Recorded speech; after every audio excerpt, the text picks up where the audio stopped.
대북 송금 사건과 함께 지금 당장 이재명 대표의 정치 생명을 좌우할 핵심 재판은 바로 선거법 항소심입니다. 다음 달 이제 시작이 될 것 같습니다. 우편으로 12월 9일과 12월 11일에 지금 전달하려고 했지만 현재 주소지를 알지 못하는 이사불명 때문에 반송됐습니다.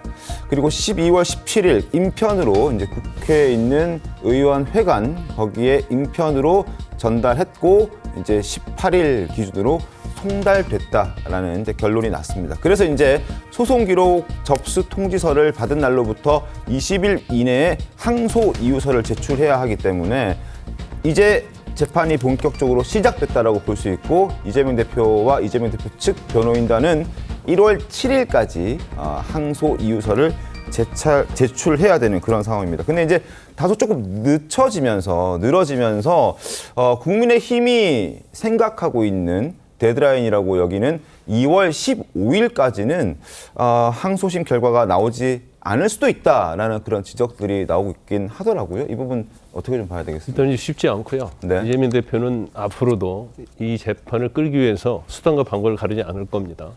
자, 처음에 소송기록 접수 통지 보냈는데 이사불명 됐잖아요. 네. 정말 이사를 갔는지 어쩐지 모르겠어요. 네. 근데 정말 주소를 옮겼다고 한다면 이건 당연히 법원에 신고해야 합니다. 미리 알렸어야 되는 그러면 거죠? 주소 변경 신고해야죠. 그리고 일반 사람 같으면 주소 이전을 신고 안 했다가 만약에 접수 통지 안 받았는데 뭐 여러 가지 사유로 받은 걸로 돼서 20일이 지나버리면 네. 이 판결이 확정이 돼버려요.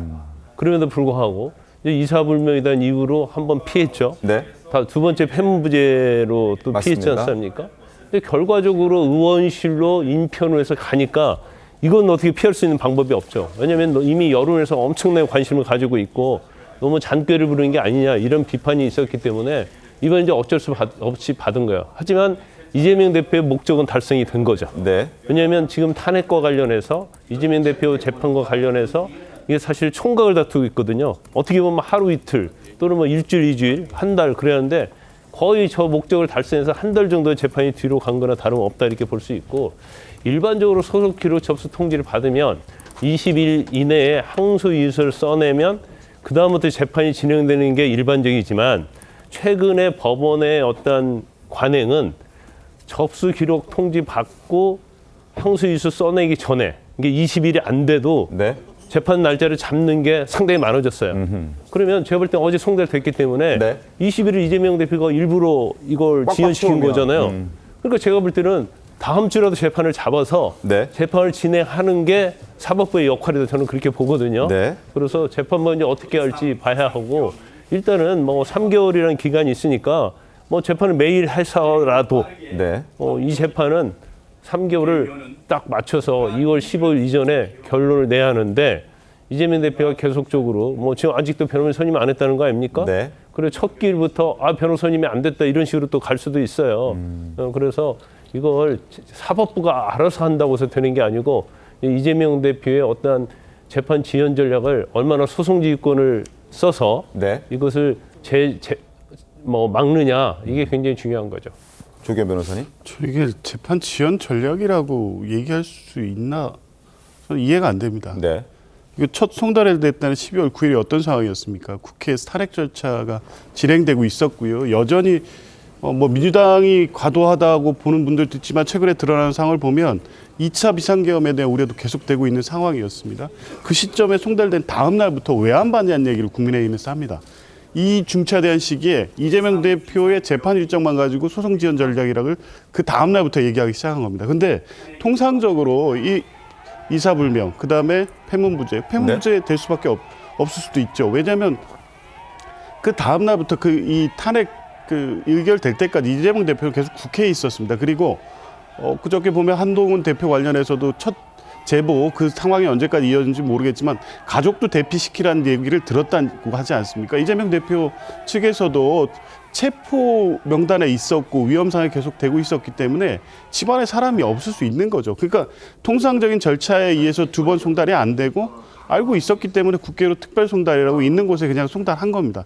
통상적인 절차입니다. 이거 시간 2, 3일 끄는 게 얼마나 이 중차대한 일이라고 이런 식으로 지연 전략을 쓰겠습니까? 그리고 이 소송 기록 접수 통지 이후에 항소 이유서 제출 기한 20일이요. 충분히 네네. 시간 필요하죠. 피고인의 방어권에서 당연한 겁니다. 특히 이번에 공직선거법 위반 사건은 무죄 가능성이 높다고 예상하고 있었음에도 불구하고 1년의 시력이 나왔기 때문에 법률적 대비 항소 이유서 작성이 굉장히 중요합니다.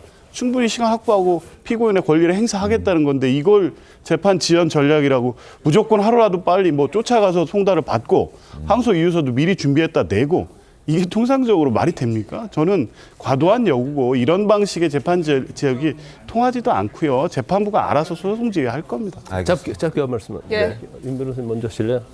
일단 첫 번째는요. 이제 탄핵과 상관이 없어요. 아니, 우편으로 오는 게 뭐 탄핵과 상관이 있습니까? 그다음에 두 번째는 사법 포털 들어가면요. 법원서 소속기록 점수 통제해가지고 송달장이 발부됐는지 안 됐는지 다 알아요. 그래서 대부분이 이 송달이 언제 될지를 기다리고 있는 경우가 많거든요. 아, 인터넷 들어가고 보면 다 알아요. 아, 나 알고 있는데도 이걸 폐문부제로 안 받았다? 뭐 주소 이전했다? 이건 말이 안 되는 거예요. 그리고 변호사 선임 안 했다? 이건 뭐 신중하게 생각하니까 안 씁니까? 이건 자신의 피선거권 10년일 대선 나가냐 못 나가냐 엄청난 일 아니에요. 그러면 메모도 변호인단 꾸려서 해야 하는 거죠. 그런데 왜 안 했냐? 결국은 본인이 안 받으면 그것이 변호사한테 가거든요. 네. 그러면 어차피 재판은 원래대로 진행이 되는 거예요. 그래서 이건 여러 가지 객관적인 종합을 해보면 뭐 꼼수였다밖에 볼 수 없는 거죠. 근데 사실은 이제 뭐 그럴 수도 있죠. 근데 이제 해명이 사실과 다르다는 거죠. 예컨대 그 이사불명도 아까 말씀 주셨고요. 폐문부제는 보통 이렇게 쪽지를 붙여놓고 가거든요. 네, 현관에. 우편 왔다고. 예. 그러면 이제 연락을 보통 하죠. 우편부한테 하든가 연락하고. 세 번째는 이제 보통 1심 변호사가 2심까지 위임을 안 받아도 1심에 대한 항소장 수령, 뭐 항소 이유서 이런 것들은 불변기한이기 때문에 다 체크를 해줘요. 그러니까 이재명 대표께서도 알고 계셨던 거라고 볼 여지가 큰 거죠. 네. 그래서 이것을 지원하는 뭐 법정 기한 내에서 지원하고 공시송달로 가고 이런 것들은 자유입니다. 그건 뭐 이재명 대표의 어떤 권한이죠. 그러나 해명을 하실 때 내가 이런 전략상 내가 좀 안 받았다라고 하시는 것이 오히려 그렇게 해명하셨으면 저희가 할 말이 없죠. 네. 지금 그 말이 안 된다고 말씀하시잖아요. 그 말이 안 되는 걸 지금 윤석열 대통령께서 하고 계시다. 지금 국민들께서 이런 모습을 보면서 이재명 대표에 대한 어떤 이 과도한 공세 이런 부분들이 왜 내로남불처럼 보이게 만드는가. 지금 국민의힘에서 이걸 갖다가 굳이 주장 안 하셔도 법적으로 절차가 잘 진행되고 있는 겁니다.